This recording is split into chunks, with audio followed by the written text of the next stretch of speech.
So, Douglas Murray, your time starts now. Thank you. Thank you very much. Tariq says that Europeans associate Islam with violence. There is some truth in that. There is also a very obvious reason for that, which is that Islam is associated with violence. It was not Buddhists who flew planes into the Twin Towers. It was not Hindus or Jews that blew up the London Underground buses a few years ago. And that simple fact has to be acknowledged if you're even going to start a dialogue. Now, what is happening, ladies and gentlemen, it's not a pantomime.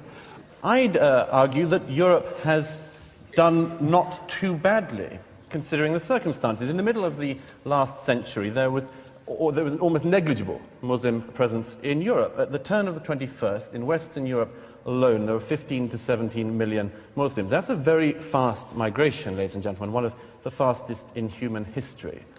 And no society would find it easy to deal with that kind of migration. As it happens, European societies, Western European societies have, I think, dealt with this much better than some would.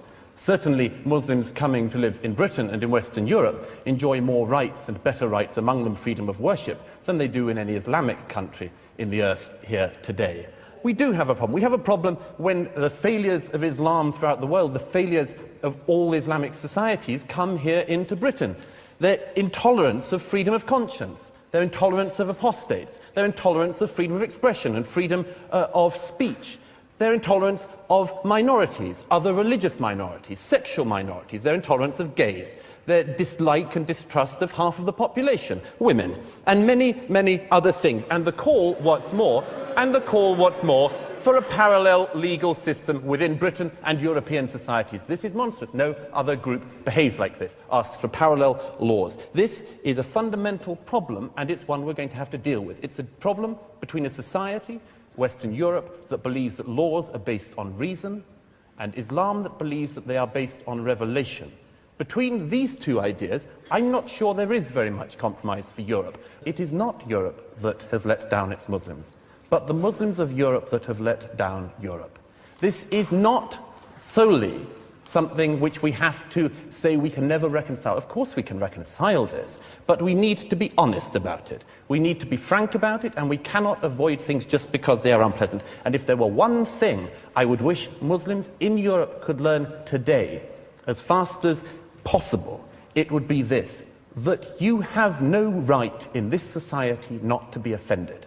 You have no right to say that because you don't like something, you can commit violence, or you would like something to be stopped or censored. You have no right to have more hate laws, or hate crime laws, or hate speech laws, just to defend Islam. You have to realize, the Muslims of Europe have to realize, that a society in which even your deepest feelings can be trodden upon is the only society worth living in.